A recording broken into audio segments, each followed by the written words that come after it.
Hey guys and girls, if girls play Pokemon. Anyway, I got an older battle here today against Strictly Preme. It was a pretty close match, although we both probably made some significant misplays.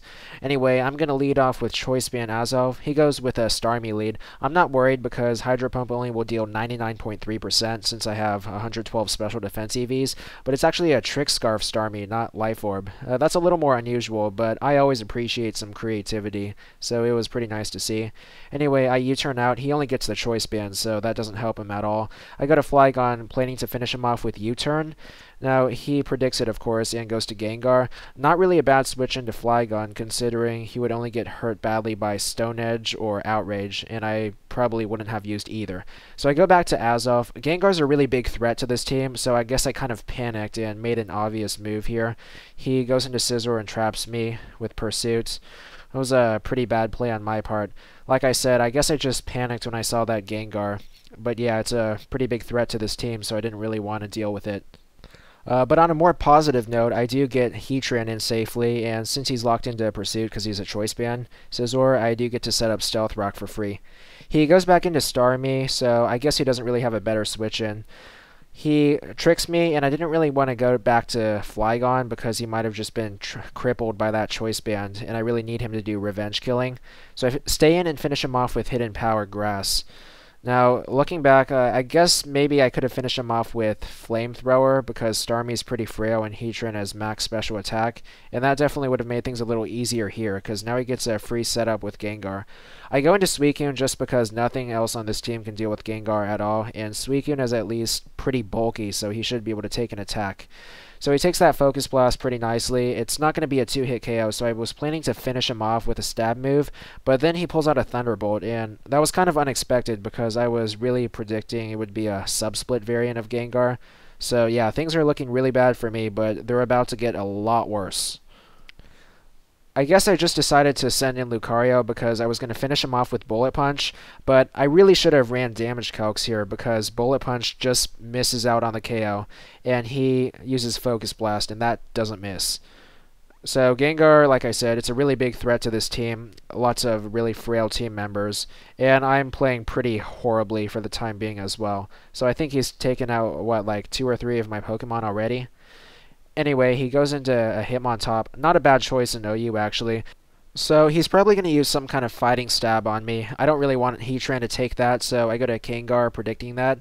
But instead he uses Bulk Up, which was a bit surprising. I don't usually see Bulk Up or Hitmontop at all, actually.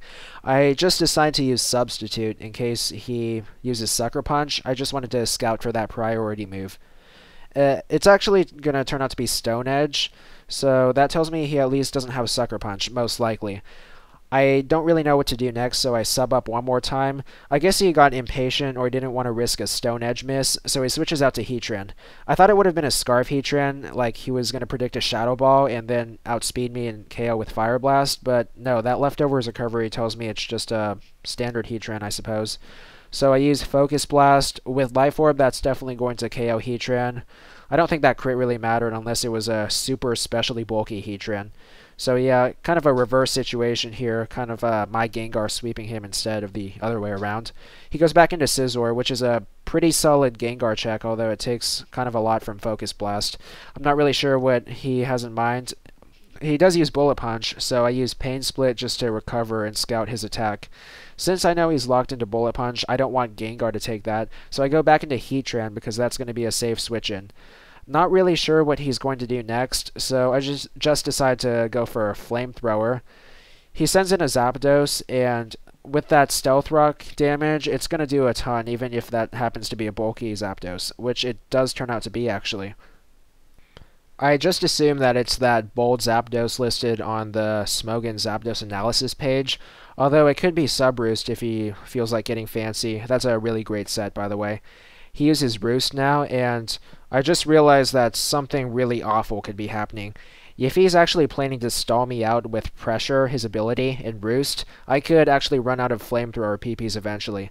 And since this is Wi-Fi, the video is actually speeded up, I really wouldn't want to deal with some roosting stall strategy. I probably would have just rage quitted actually, I'm not that patient. But yeah, apparently I'm more patient than him because he does eventually give up, so I don't have to deal with some kind of stall. Not a big fan of fighting stall teams, to be honest. So I think it's either this turn or the next turn where he gives up. Yeah, this turn. He uses Thunderbolt, just gives up on his roosting. Heatran is pretty bulky itself, so I should be able to take that Thunderbolt, especially since it isn't an offensive Zapdos. So I finish him off with Flamethrower. That was always within the 2-hit KO range after Stealth Rock, so you can really see the importance of entry hazards here, especially Stealth Rock.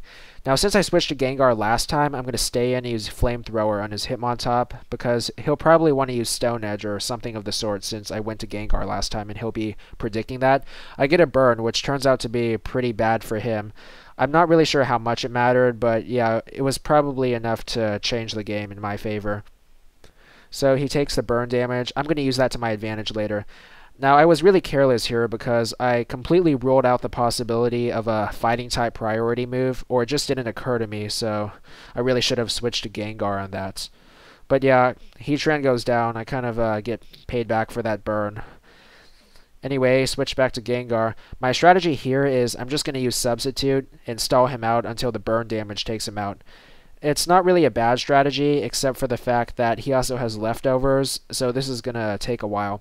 In fact, at the time when I was battling, I wasn't sure if I had enough health to make enough subs to stall him out. But I do have a few more. My EVs are designed so I should get one more sub out of this. I just decided to keep it up while he uses Stone Edge. Now, I'm kind of trying to shift the probability in my favor. After all these Stone Edges, it would be pretty reasonable for him to miss one, so that's kind of what I had in mind. So yeah, he does miss that one. Stone Edge can't really be dependent on to hit that many times in a row. I realize that if I use one more attack, I'm going to die to Life Orb Recoil, so I use Pain Split. Not really because of the recovery, because I get pretty much nothing. It's pretty much just to stall him out of an additional turn of doing nothing. So he gets one more leftovers recovery, and the burn damage happens again. One more burn damage should do it, so I just use Substitute. That wasn't a misclick, I just wanted to stall him out, and I already have more health than him, so Pain Split would be a pretty dumb choice, kind of useless anyway. So the burn finishes him off. He only has Scizor left, whereas I have Flygon. Bullet Punch is going to do a ton of damage to either of them, so I do some damage calcs. I think Flygon can still do a damage in the range of like 46.1%, so it's not a definite KO at this point. I could have finished him off with Focus Blast, but that could have missed, so the safest option is just to use Pain Split. That I don't really care about the recovery because I'm going to let Gengar die. Instead, it's just to get Scizor within KO range for Flygon. So as long as he doesn't crit with Bullet Punch, I'm going to finish him off with Earthquake.